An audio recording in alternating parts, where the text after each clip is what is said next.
Welcome to the Pace Moments Leaders in Business podcast. Here we interview thought leaders about finance trends, the evolving role of finance, and how our profitability analytics framework can help you. Hello, everyone. I'm Ray Flossin, Executive Director of the Profitability Analytics Center of Excellence, and welcome to our latest podcast in our series, Pace Moments Leaders in Business. And it's my great pleasure today to have Paulo Jorge Ribeiro, who's the CFO of OLI Sistemas Sanitarios SA, who has over 2 decades of experience in financial management, business intelligence, and strategic planning. He's also a PhD researcher at the University of Porto, which explores the impact of analytics on management control and decision making. Paulo is dedicated to advancing organizational excellence and fostering innovation through data-driven approaches and leadership. And today we're here to discuss a very important topic, which is the role of business intelligence and analytics, especially as it relates to finance. So Paulo, welcome, and I'm looking forward very much to our discussion today. Okay, hello, Ref. Thank you very much for the invitation. It's a pleasure to be here and to be able to share our experience and share our research in this area where technologies are impacting our day-to-day operations, and even in the finance area, there is a lot going on. It's a pleasure to be here. Thank you. Great. Well, let me start with basically an overview question, and that is, how have you seen the role of analytics evolve in business over the past decade? So we are watching an increasing use of these kind of technologies all across in all the areas of businesses. So it's not specific to one area. More recently, probably we can see changes happening inside the finance department and management accounting processes and tools that are contributing to more efficiency and are contributing to be able to make decisions more based on facts, data-driven, and less with the intuition. What I have been also watching in this evolution of analytics in the finance area is we are going from monthly reports, that's basically what everyone usually do, to live dashboards. So nowadays, our stakeholders are asking, I want to know what is happening today, what is happening now. It's not sufficient to wait a full month or half a month to have information where I can see our main numbers will close. So also in this continuity, we are watching also the introducing of forecasts. So I can give you an example here of my company where we were using monthly reports as everyone do. When I arrived here, our cycle to close the month was on the 15th. Rapidly, we were able to change that and start closing the month on the 4th, on the 5th day the following month. But suddenly, and this happened mostly after the pandemic, with all that uncertainty and that volatility that came with the disruption of the supply chains, etc. My board started asking me, look, it's not sufficient to wait for the end of the month. I want to know in the middle of the month or after 3 weeks in the month, how are you going to close it? So we start applying forecasts and scenarios to tell them what might happen if things going this way or they go that way. So we are only able to do this with the use of technology and analytics as being an important driver for this to be possible to happen. That's a great example of the importance and of what you've done there. So you mentioned the need for technologies that are available. Another issue when it comes to implementation is the softer skills. And so a question in that regard would be, what leadership qualities do you think are essential for driving innovation and digital transformation in organizations? So leadership, it's one of the most fundamental things. So we are always talking about not technology, but people, changing the way people use technology and get value from the use of this technology. One of the most important things I find in leadership, in all the research we are doing, it's the curiosity with the numbers. So when I present or when someone presents a table or a dashboard or some numbers, when the leader, when the management, when the board start asking questions, it's when we realize that they are really understanding that information and that information is useful to apply it in a decision making. Also, we need to work on the skills of the people that prepare this kind of information. Um, if we apply machine learning algorithms, machine learning analytics to our data, but we are not able to explain it, it will be very hard to be accepted. No one will want to use that kind of information if they don't are able to explain it. So it's very important as well that every manager understands how these algorithms are developed and applied to our information, and also to have explained models. Or such, we must be able to create analytics that we can explain and that we can help our board to make decisions based on that. So you mentioned one of the hurdles in implementation. So in your experience, what are the biggest hurdles that companies face when adopting advanced analytical technologies? So one of the biggest hurdles, it's the skills gap that we might have.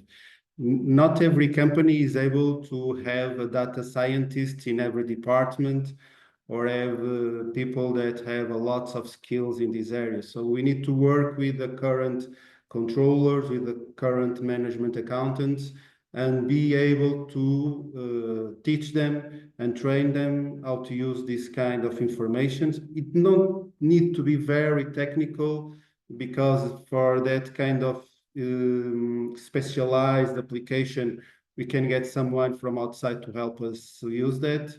But we need them to understand and explain the transformations that data has been suffering. So the training, the skills gap, it's one of the most important things that we must work to get the value intended from this kind of technologies. So how can organizations effectively leverage business intelligence to improve their financial management and strategic planning?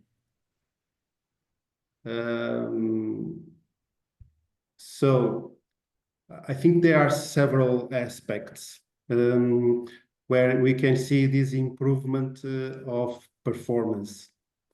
First, the most immediate is in the efficiency of the decision making, is in the efficiency we get from having available data that has been prepared, has been transformed, and is available to make those decisions. So I see technologies with the help of robotic process automation, with the help of some of these components that not only automate the processes, but are able to process information more rapidly and have these real-time dashboards available that allows the users, the managers, the stakeholders to have the information needed to make the decisions, and they need to make the decisions more faster and with and very quickly. So this is one of the aspects. The other is where we start to see that with the help of these technologies and these transformations in data, we are also able to change some things in the performance of companies.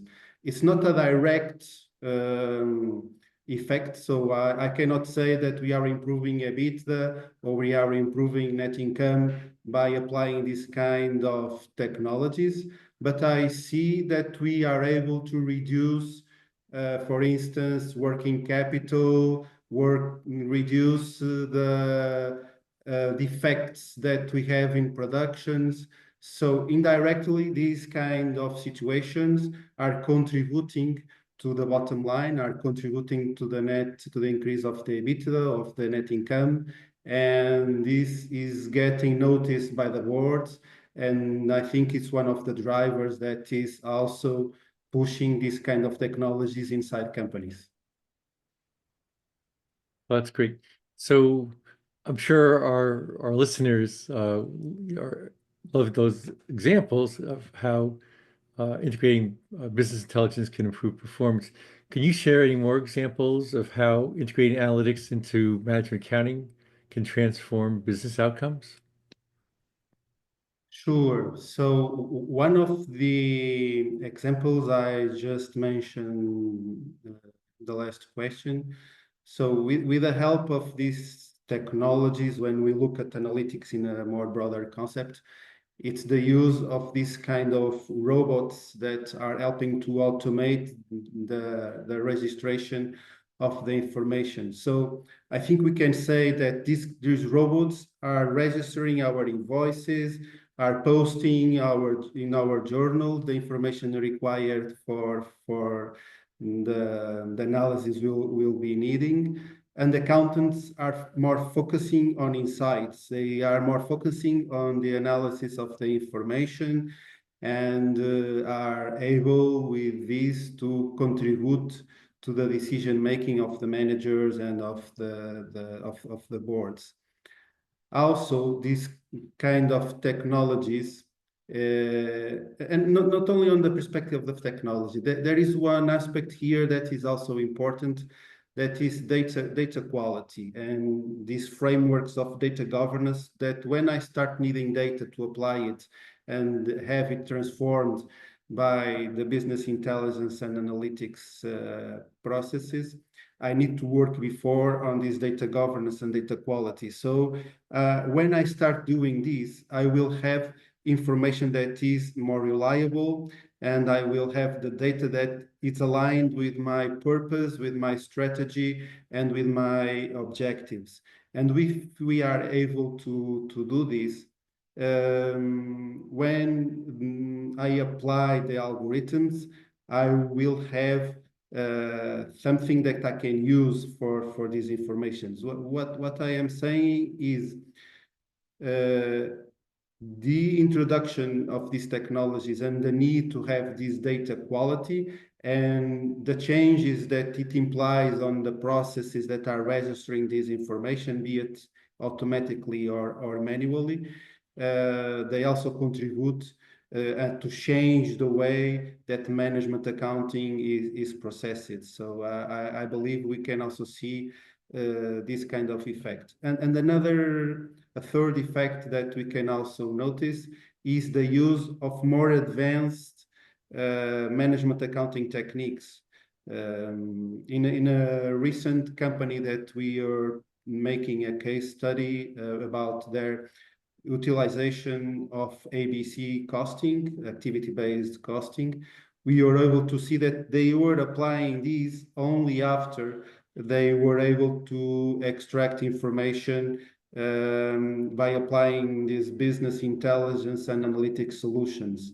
Not only the real-time information they were gathering, but also the transformation they were applying, be it on the level of identification of cost drivers, in the identification of the business model with all the causality that comes from applying this kind of solutions.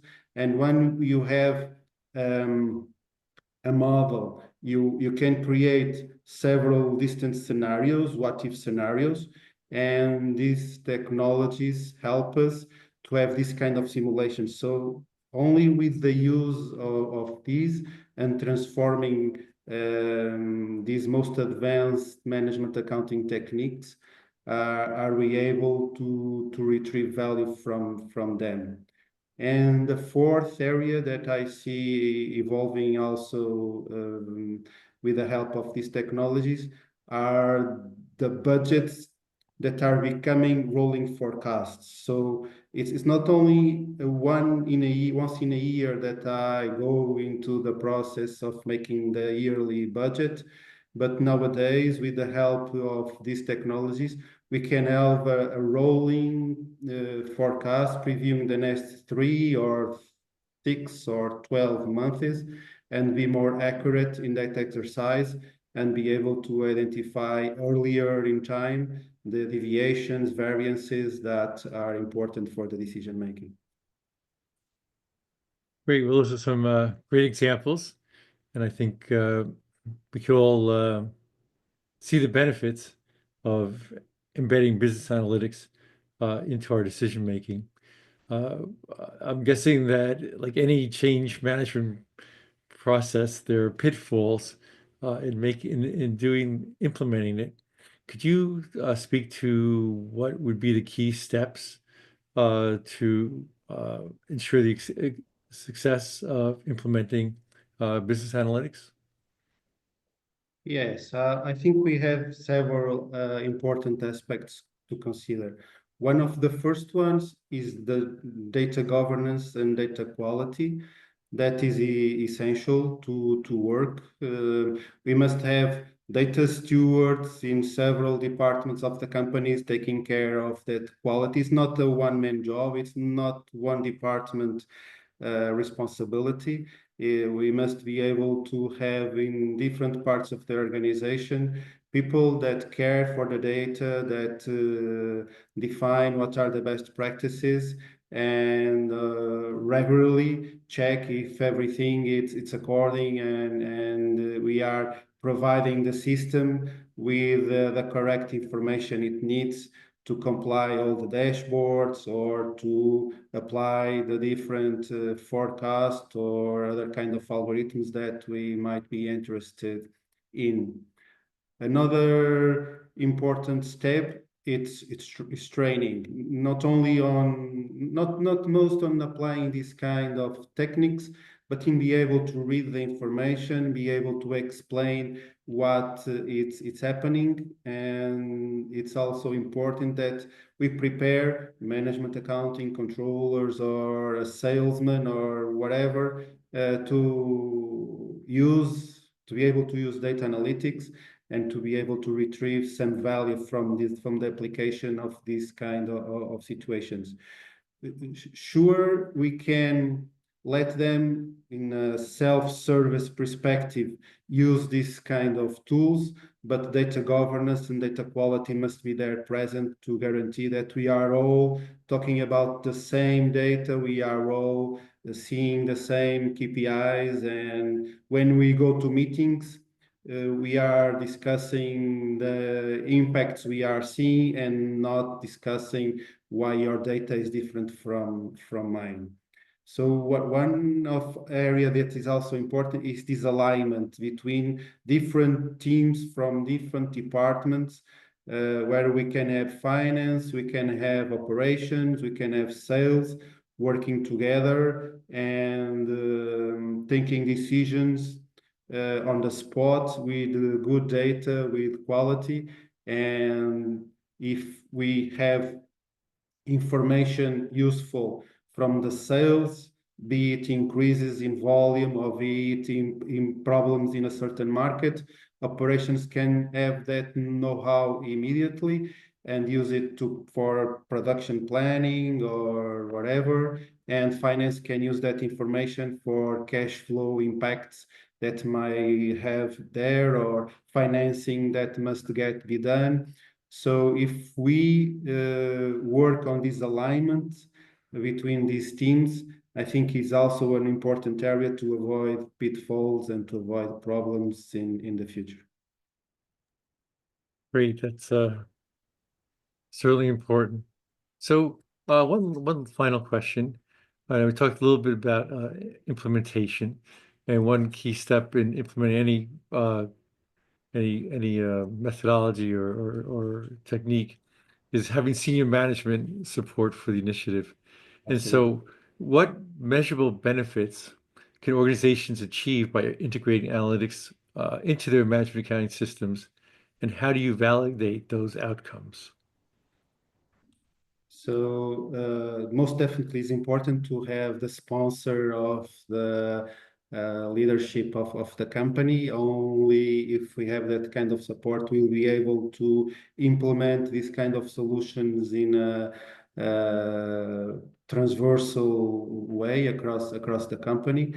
Um, the things I see working most, the impacts I see that are measurable and that can be proved are faster decisions. So the cycle time it takes to make a decision improves radically with the implementation of this kind of solutions. It's something we see when we interview people from different companies, from different areas of these companies, and they show us that one of the impacts that, okay, I can see now information more regularly. I don't have to wait for the end of the month to have information. I have the same information I have is the information that my colleagues from the other areas also have. And we agree on these trends that the data is showing us, and decisions or trends or patterns and decision are more quickly to be made. So the cycle time to make decisions, it's reduced significantly with the adoptions of these technologies.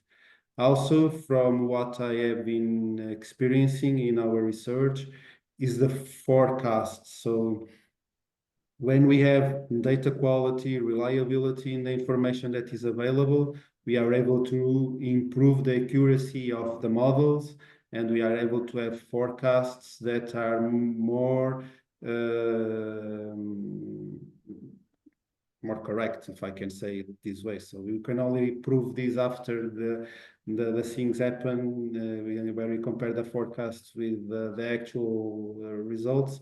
But the research is showing us that forecasts can become more precise and more accuracy if we use this kind of technologies.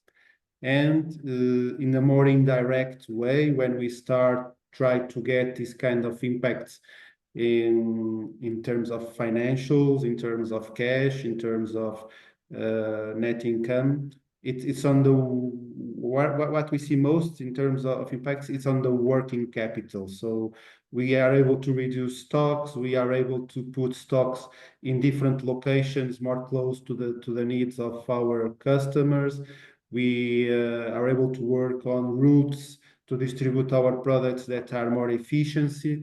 And so we can see this kind of decline in the amount of stocks needed to have the same service, or also improve the service that you have to our customers. Other kind of effects, the improve of margins, or it's more indirect and more difficult to quantify. I believe we can have those kind of impacts, but so far it's very difficult to prove them. Well, those first two benefits that you mentioned in terms of improved cycle time and better forecasts, I think are critical in this current economic environment, and I'm sure they're clearly measurable and are something any management team would certainly appreciate. So I think those are great benefits to point to when you're thinking about implementing business intelligence and analytical tools in the finance function. Absolutely. So, thank you for this great interview. It's certainly an important topic nowadays, and it's great to hear all your wonderful experience helping your clients, and thank you for sharing that with us today. Okay, thank you, Ralph. Thank you for the invitation. I hope this sharing of our experience it's useful, and I'm available for in the future if someone wants to contact or have exchanged some ideas. I'm delightful to do that. Hey, maybe would you like to share any contact information? I think people can search on LinkedIn, and if There they you go. use my name and the references you gave in the beginning, they will get there very quickly. I'm sure you're right.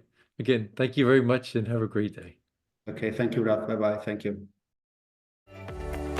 Thank you for listening to our Leaders in Business podcast. To learn more about profitability analytics, check out the PACE website, join one of our interest groups, and follow PACE on LinkedIn and YouTube. Thank you.